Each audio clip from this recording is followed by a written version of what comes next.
నమస్తే, welcome to Leela's kitchen studio. ఈరోజు మనము ఈజీగా మట్టి పాత్రను ఎలా క్లీన్ చేసుకొని మన ఇంట్లో చూద్దాము. మరి మన కిచెన్లో చూద్దాం. ఇప్పుడు మట్టి పాత్రను ఒక ప్యాన్ తీసుకున్నాను, తర్వాత ఒక చిన్న బౌల్ తీసుకున్నాను.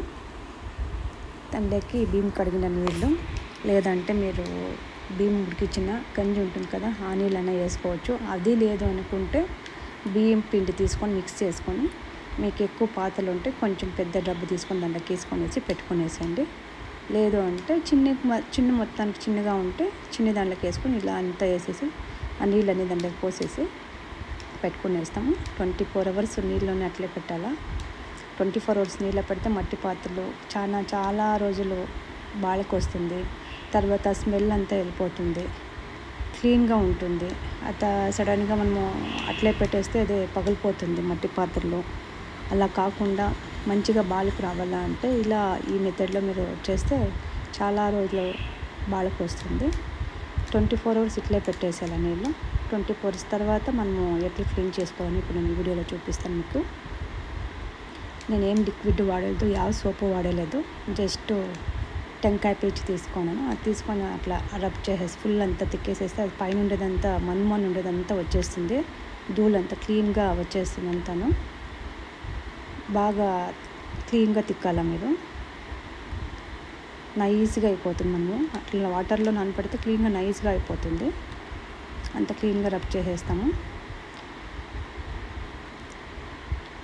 చాలా రోజులు బాళకు వస్తాయి మనం ఇట్లా క్లీన్ చేసుకుంటే.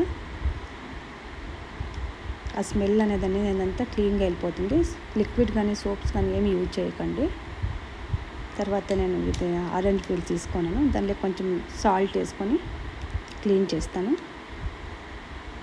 మనము బరీ అట్లా క్లీన్ చేస్తే తర్వాత మట్టిచ్చే స్మెల్ వస్తుంది. సో అలా రాకుండా ఉండాలంటే ఇట్లా ఏదైనా ఆరెంజ్ పీల్లో లేకపోతే మోసంబి పీల్ తీసుకొని దానిలో కొంచెం సాల్ట్ వేసుకొని ఇలా అంతా రబ్ చేసేస్తే అంత పైన ఉండేదంతా క్లీన్గా వచ్చేస్తుంది అంతాను. అంత క్లీన్ అయిపోయిన తర్వాత ఇప్పుడు క్లీన్గా కడుక్కొని వేస్తాం మనం. ఇప్పుడు మనం చెయ్యి అంతా వేసి క్లీన్గా లోపలంతా బాగా క్లీన్గా తిక్కచ్చు. ఇప్పుడు స్మెల్ అనేది ఏమీ వచ్చేలేదు. మట్టి పాత్రను ఇట్లా క్లీన్ చేసుకుంటే చాలా రోజులు బాళకు వస్తుంది. అంత కడిగిందా ఇప్పుడు కొంచెంసేపు ఇట్లా పెట్టుకుని వేస్తాము.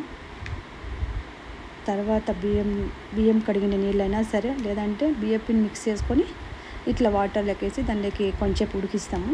ఒక 10 నిమిషాలు లేదంటే ఒక 8 నిమిషాలు దాంట్లో ఉడికిచ్చేస్తే అది ఏమైనా ఉంటే కొంచెం అంతా గలీజ్ అనేది మళ్ళీ బయట వచ్చేస్తుంది. స్మెల్ అనేది ఏమీ ఉండలేదు కదా, ఆ స్మెల్ అనేది కొంచెం కూడా రాదు. అదైన తర్వాత మనము ఆయిల్ తీసుకొని ఇప్పుడు ఆయిల్ అంతా అప్లై చేసుకున్నాము. మళ్ళీ ఒకసారి కడుక్కునేసి ఇట్లా ఆయిల్ అప్లై చేసేసేలా. ఆయిల్ అప్లై చేసేసి పెట్టేస్తాము ఒక రోజు అంతాను. తర్వాత మనం ఈజీగా అన్నీ కుక్ చేసుకోవచ్చు. డైరెక్ట్గా అట్లే పెడితే ఏమవుతుందంటే మట్టి పాత్రలో పగిలిపోయే ఛాన్సెస్ చాలా ఎక్కువ ఉంటుంది. అంతా మీరు క్లాత్ అయినా తీసుకోండి, లేదంటే టిష్యూ పేపర్ అయినా తీసుకొని అంతా ఇట్లా అప్లై చేసేసేయండి.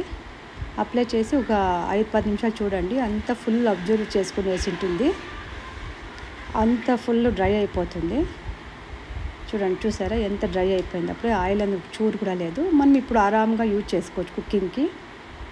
నేనైతే చపాతీ చేస్తున్నాను, చాలా తొందరగా అవుతుంది. హీట్ వచ్చేది కొద్దిగా లేట్ అయినా కూడా చపాతీ మళ్ళీ తర్వాత టకటకానే అయిపోతుంది చపాతీలో.